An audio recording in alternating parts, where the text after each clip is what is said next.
Hey, this is Mrs. Lawson. Miss Roseline is out sick, so we are going to be making this portion of the video for her. All right, we are graphing. So this is going to be a quadratic shape. So what we need to talk about is the parent function that's going to be used here. Excuse me, and that is x squared. And what we talked about, at least in my class, is that we have a set of points that we work with when graphing, and they're going to be -2, -1, 0, 1, and 2.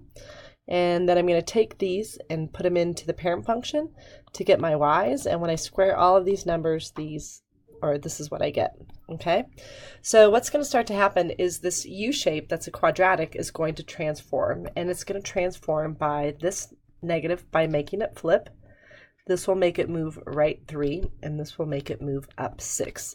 So what I do in my class is if ever we have a stretch, compress, and or flip, we add another column in our table and apply that change. So I'm going to take all of these y's and make them become the opposite.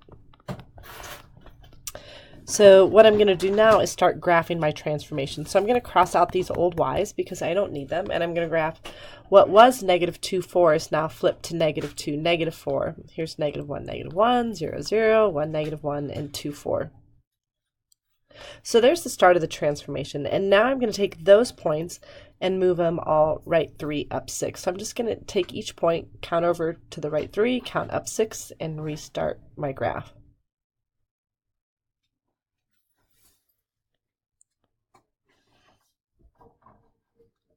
All right, and there you go.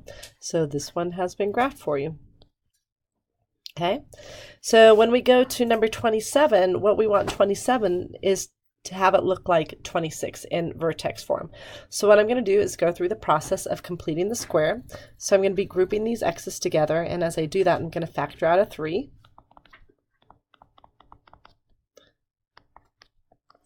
And this is completing the square. So we take this term here, the b, 4, we cut it in half, and that's 2, and we square that, and we get 4. And 4 is what's added to this blank, and even though I wrote 4 down, it's actually worth 12, because this 3 is making this 3x squared, and it's making the 12x, so it's making this 4 really be worth 12. So if I'm adding 12 there, I'm going to subtract 12 here, and then to finish this up in vertex form, I'm just going to subtract those and get -4. And then in my parentheses squared, I'll have the x plus 2. What I tell my students is if we're going to have the squared here, look in front of the squared here, and that's the number that's in front of the squared. And then don't forget your 3. So now we're going to go at this the same way. We're going to make this t-chart of -2, -1, 0, 1, and 2. Our parent function of x squared will give us these y values. And how will this start to change? Well, this is going to make it stretch. This will make it go left 2, and this will make it go down 4. So what I'll do then is, since I have a stretch, I'm going to make a new wide column and take all of these old y's and triple them. So I'll have 12 and 3 and 0 and 3 and 12. So the old y's are out, and I'm going to graph the new y's. So what was -2, 4, there's -2, 4 has actually stretched all the way up here, okay? And that's what happened to all the points. -1, 1 stretched up to -1, 3, and I'm just graphing the other points. So it's a lot skinnier because it's stretched out. And now I'm going to take these points and move them all left 2 and down 1. So left 2, down 1, left 2, down 1, left 2, down 1, left 2, down 1, and I got my shape. All right, moving on to 28, interpreting the graphs. So the first thing I'm going to do is mark my key points. What we do is we mark our arrows. On the left, x is getting smaller, so we put infinity, and on the right, x is getting bigger, so infinity. And on the left, the y's are going up, up, up, so that's infinity, and on the right, the y's are going down, so -infinity.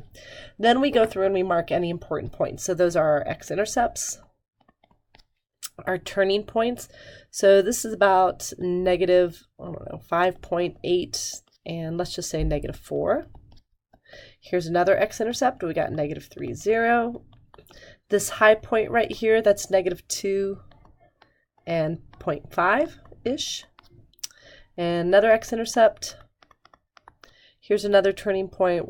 We'll probably say maybe about 1.7 and negative 2.3 maybe. And this turning point is about 5.3 and a little higher than 1, so maybe like 1.3 or 2.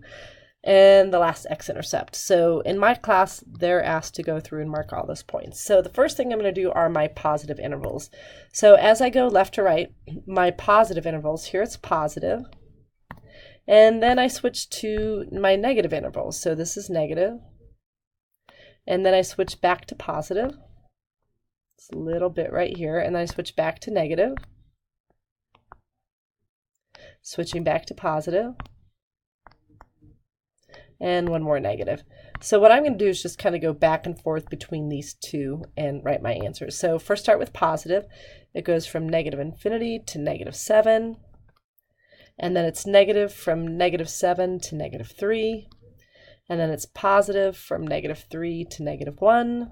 And it switches back to negative from negative 1 to, oh, I forgot that x-intercept, 4, 0.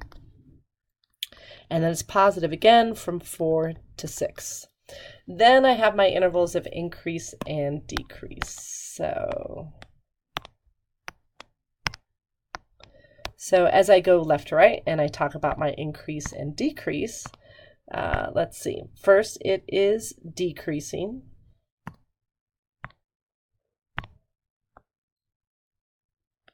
Okay.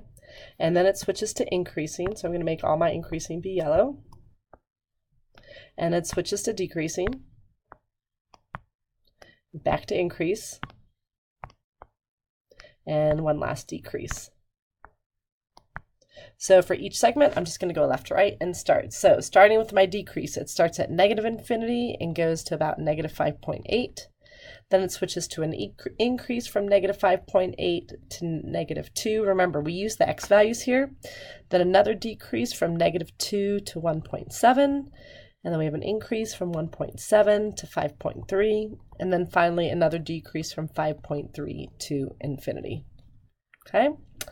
All right, x-intercepts, I have those listed. They are negative 7, 0, negative 3, 0, negative 1, 0, the one I left out of 4, 0, and 6, 0.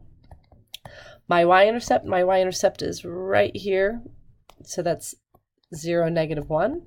And now my relative maxes and mins. So the maxes and mins are going to be the highs and the low points. So right here, here, here, here. So first one I have is a min. So it's going to be a min at negative 5.8 when x equals negative 4. And then I have another one. It's another min, little ditto marks here, at negative 2.3 when x is 1.7. And then I got my two maxes. So the first one is a max at half. And you could say y equals half if you want as well, when x is negative 2. And then ditto marks max at y equals 1.3 when x equals 5.3. And behaviors, so and behaviors, getting this all set up. So when I had the x to infinity symbol, that's right here, then my f of x was negative infinity. And then when x was negative infinity, then my f of x was up here. That was infinity.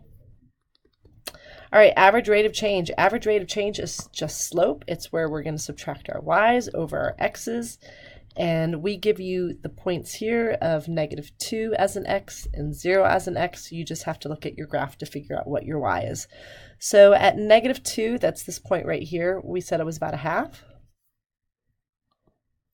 And 0, that's right here, your y-intercept, we said that was negative 1, and then you can just go through and subtract. So the y's, I'm going to do a half and subtract negative 1, which gives me 1.5. And that means I'm going to subtract my x's the same way, 0 minus negative 2, which gives me negative 2. And then I'm just going to turn on my calculator because the average rate of change wants a denominator of 1. So I'm just dividing half by negative 2, and the average rate of change is negative 0.75 over 1. And that's it. That is your video for Next part, you'll see in another video.